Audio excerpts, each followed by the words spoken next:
What's up, everyone? Aaron Nagler here for PackersNews.com, live on Facebook after the Packers pull out a 26-20 overtime victory against the visiting Tampa Bay Buccaneers, keeping their playoff hopes alive. You can't even go a full Jim Mora on this anymore. Playoffs, you can't even do that because they are very much alive for the playoffs, providing they continue to win, most importantly next week at Cleveland. But before we get there, we need to talk about what we just saw out here, which was a lot of bad football, some glimmers of hope, some rays of sunshine.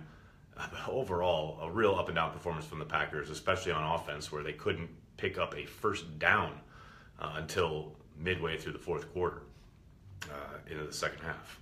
Jay, hello. Derek, hello from South Dakota. How are you? Alex, Dean Lowry with the play of the game on what's officially a fumble recovery from Jameis Winston. Incredible. I mean, just Johnny on the spot, play had to be made, and he made it. And it's ultimately the difference in the game.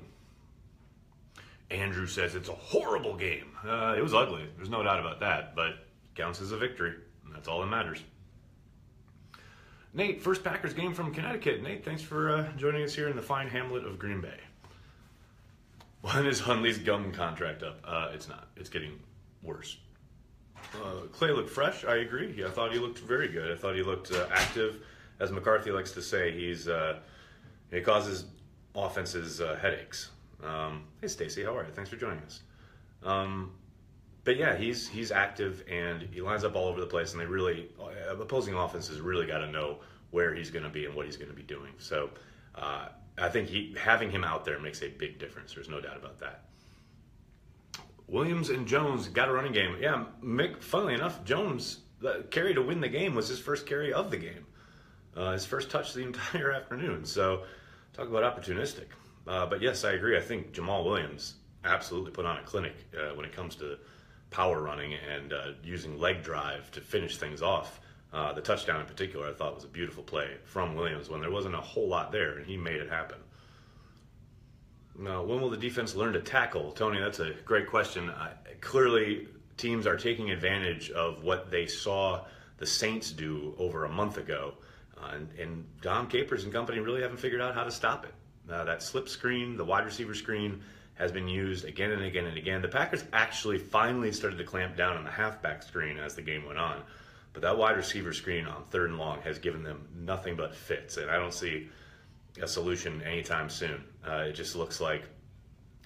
almost looks like Capers is willing to live with it. And it gouges them again and again and again. It's going to be a happy Victory Monday soon in Great Britain. Andy, good evening and almost good morning, I guess. Who do you think is the starter for the future at running back? Well, right now you got to say it's Jamal Williams' job. I think Aaron Jones is explosive. I think his notable deficiencies in pass protection will always be an issue, at least until he gets that fixed. And it's early in his career, so that can happen. But right now, I think Jamal Williams is your guy. How do the scripted plays work so well, and then McCarthy can't find anything that the team can execute? That's an excellent question, actually. Something that's really bedeviled them for most of the season. Coming out of the end of the second half, I mean, they came up and had 3 straight passing plays, couldn't pick up a first down. Went back to the run, tried some passes, still couldn't pick up a first down, really stubbing their toe there. But it is kind of, I mean, part of it's a product of who's at quarterback, obviously, but some of it is very real because those issues were absolutely evident when Rodgers was still back there. So it's a mystery, and you got to think it's something that they're trying to work through as well. There just really is no kind of rhythm on the offensive side of the ball. I would tend to think McCarthy needs to kind of get back to pounding the football. It's funny, he used to do quite a bit of that. I was going back and watching old games a couple weeks ago, and I watched the old Giants game where Rodgers marches them down the field at the last minute in Giant Stadium. But in that game, he ran Ryan Grant into a pile like 30 times in the game, even though he was not picking up much. But he was doing it because he was wearing down the opponent, he was protecting his quarterback, and it worked. I just think that's what he needs to do with Brett Hundley, and I gotta suspect that's what he's going to try and do next week in Cleveland, because they have a pretty decent defense. Let's see. How come Ripkowski doesn't get touches? Mitch, that's a good question. I asked Mike that a couple weeks ago. Just hasn't been in the game plan for whatever reason. It's interesting to me, though, that they haven't tried to utilize him a little bit more, especially now that they need as many creative ways of moving the football as possible. You saw he was capable last year. They gave him plenty of touches, especially in that Detroit game in Week 17. And he came through fine. Now, obviously, everyone will point to the fumble in Atlanta. And then if you couple that with a really bad fumble that he had early on in camp, I do wonder if they have kind of eased off that idea simply because of ball security. But I think it's something they definitely need to look at, and I think they need to kind of work through, so to speak. There's a descriptive comment. Hundley is awful. I actually don't think he's awful. I think he's learning. He's limited in what he can do in areas. He did some really nice stuff at the line of scrimmage today. Made some really nice plays with his legs. Clearly didn't get anything going in the passing game. Missed a wide open touchdown. Should have been 7 on the board there at the start. And he still has this bad habit of dropping his eyes and leaving pockets that he has no business bailing on. Now, all of that said, yes, those are very prevalent issues, and you can point to those and say he's really struggling in those regards. I totally get that. But you look around the league, and you ask a quarterback to come into this offense and execute what McCarthy's game plans are. I'm not ready to say he's awful. I'm ready to say he's struggling and very inconsistent. But you saw last week in Pittsburgh against one of the best defenses in the game how effective he can be. That's not an awful quarterback. He was pretty awful today. I'll give you that. There's no question there. But I'm not ready to say he's awful after, 4 or 5 starts. Would you consider becoming a coach? Nobody wants that. Trust me. Least of all, probably my wife. Can Green Bay Packers go all the way? Michael, yes, they can. Will they? I highly doubt it. But it's still a possibility. Do you think Brett Favre should be doing something with the team? No, Mandy. I really don't. I think, their little kind of flirty, come back together flirtation moments are fine. Whether it's coming back here to the stadium to have his number retired, what have you. That's all well and good, but I know he had mentioned something about possibly coaching and or doing something in the front office at some point. I don't see that ever happening. I can't imagine Brett Favre putting in the kind of hours that are required for that kind of life.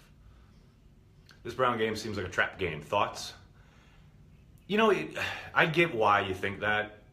It's kind of Brett Hundley's Super Bowl. I mean, if he can lead them to a victory in this game on the road against this winless team where all the pressure's on the Packers. There's no pressure on Cleveland heading into this. None heading into this game. Yeah, the coach is probably coaching for his job, but coaches are always coaching for their jobs. They're still trying to figure out what they have personnel-wise, and Josh Gordon's going again, and there's so little pressure. I mean, there's pressure every day in the NFL, obviously, but there's so little pressure on the Browns coming into this game, and all the pressure is on the Packers because they cannot. And I'm assuming, I peeked at the score, and the Browns they just started against the Chargers, and they're already losing. But if they lose, obviously, to the Chargers, they'll still be winless, and the Packers will have pressure on both sides. The pressure being they have to win to continue to make a run for the postseason and to have Aaron Rodgers' possible return absolutely mean anything. And also, they don't want to be the first team to let the Browns, give the Browns a victory. And if Mike McCarthy, who's already kind of under the gun, so to speak, after going 2 of 6 now with Hundley as a starter, loses to a Cleveland Browns team that hasn't won all year. Sweet Moses. I can't imagine what social media will be like, let alone how the mood will be around here at 1265 Lombardi. Defense was gassed. Absolutely, Virginia. Couldn't agree more. That's what happens when you go 3 and out 3 times in a row to start the second half. And then you throw in the injury to Kenny Clark, although he did return later on. But you saw how they absolutely gashed the Packers once Clark went out. That's a combination of him not being there and the defense sucking wind because they've been on the field far too long. Maybe if Hundley didn't concentrate on chewing his gum, he could play better football. Mike, I don't think do you concentrate when you chew gum? I don't concentrate when I chew gum. I just chew it. It's kind of like a soothing device. News on the Randall injury. Cody, he came back. So he was clearly not diagnosed with a concussion. The only injury of note that the Packers announced after the game was Jake Ryan had a neck injury. Everybody else was able to return, including Clark and Randall. I thought Greg Jennings did fine. You thought Greg Jennings did fine? Holy cow. He just needs to learn to use his inside voice, for one. Like, they give you a microphone. Just talk. Anyway, I'm glad you enjoyed his commentary of the game. Time of possession was insanely imbalanced. Eli, absolutely. Again, that's what happens when you go 3 and out 3 times in a row to start the second half. Now, it was imbalanced prior to that. It was imbalanced throughout the first half as well. I think at one point, I saw that graphic from Fox where the Bucs had run like 68, 69 plays, and the Packers were sitting at 33 plays. That's insane. That first half got ugly. And then they had the defensive score, which obviously kept the offense off the field, but did put points on the board. And they had a bunch of penalties. They came out pretty listless. McCarthy did mention after the game that he thought they were struggling recovery-wise from the late Sunday night showdown in Pittsburgh. I'm not so sure how much I buy that. I mean, it's professional football. You got your 6 days to get ready and get back out there, unless it's a Thursday night game, which thankfully this wasn't. But they didn't. Nothing looked smooth or well defined in that first half, and that played into the imbalance that you're talking about. Defense won the game, says Andrew.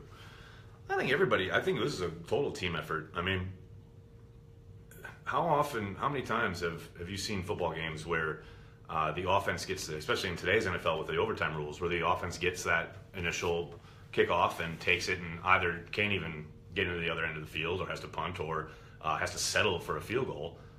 But, the Packers drove the ball right down the field and scored a touchdown.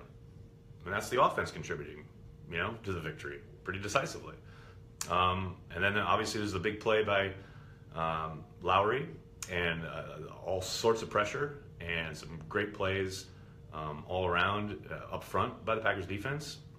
I thought the return game finally kind of caught a little bit, although, they started with that great return from Davis, and then, of course, Vince Beagle gets called for the hold, 10 yards away from the play where it happened.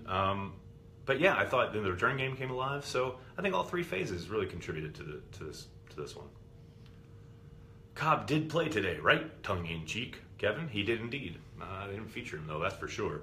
I did ask McCarthy afterwards because I thought it was notable that they were, at least it seemed like they were really trying to make a concerted effort to get Jordy Nelson the football. McCarthy seemed to indicate that was due to coverage being rolled to Devontae Adams. So I think you're going to see that a little bit more going forward because it's clear that Adams is their number 1 guy. But I think it's also clear that Nelson isn't very shifty anymore. He can make a guy miss. You saw it happen in Pittsburgh when he did pick up a big first down. Obviously failed to do so here on the 3rd down this afternoon. But I would, if I'm McCarthy, I'm looking at maybe using Randall on some of those plays because that's just not Nelson's game. Look at Clay trying to keep his contract. Well, he played hard and he's played well. And, I think the sack numbers, they do come in bunches, and he did take advantage of a makeshift offensive line today, but that's what you've got to do. That's the problem. You're expected to produce when you're going up against backups, and he did that today. We had a pass rush today. Yes, they did. Absolutely. But now, like I said, that was against a very makeshift offensive line, an injured center, et cetera, et cetera. But you go between the white lines, that is what you are judged on and nothing else. So, yes, they were productive, and it absolutely helped. I thought the tone setter really was Mike Daniels after he got called for the offsides infraction or neutral zone infraction. 2 plays later, he split a double team and basically caused a sack. From that point on, I really thought the defense came alive, especially up front, until in the 4th quarter they got gassed. As long as Hundley don't throw it, we'll be fine next week. Edwin, I'll tell you what, I bet Hundley would agree with that. He's told us after the game, he was asked about throwing for only 84 yards in a victory. He said, heck, as long as we win, I don't care what I throw for. I'll throw for 50. Which, let's not try that, but it's possible. We'll see. Nelson did not work with Hundley, right? Not quite sure what you mean there. They work together every day in practice. I see the beard is back. Yeah, the laziness is back early. Do you think Michael Clark plays this season? Greg, I doubt it. It's possible. Maybe they're they did bring him up over Yancey and McCaffrey. So Maybe they're going to use him on special teams. Maybe he'll see some time from scrimmage. But I think more likely someone tried to swipe him off the practice squad, and so they put him up on the 53 to make sure that no one could go get him. Jones-Williams combo is going to be solid next season. Where does that put Ty? I think as a third down back, change of pace, switchblade type, offensive threat. He's still a very good football player. Obviously, had a disappointing kind of end to his season there, being put on IR with the ribs and the wrist injury, and I think it's the wrist that actually sent him to IR. But he's still going to be a valuable asset to the offense next year, I would think. Jake Ryan injury update. Adam, all we were told is that it's a neck injury, and he was the only guy who couldn't return. But that's as far as the Packers would take it tonight. Was my brat as delicious as ever? It most certainly was. Slants, please. Throw to Lance. Christopher, they actually ran a ton of slants today. And were successful on most of them. Adams got shut down on one late by Grimes. But for the most part, I thought they utilized that pattern pretty well. Is Hundley gone next year? No, Michael. He has 1 year left on his deal, and I'll bet my hunch is he'll still be the backup. Ty is going to be the new gadget guy. Yeah, that's possible.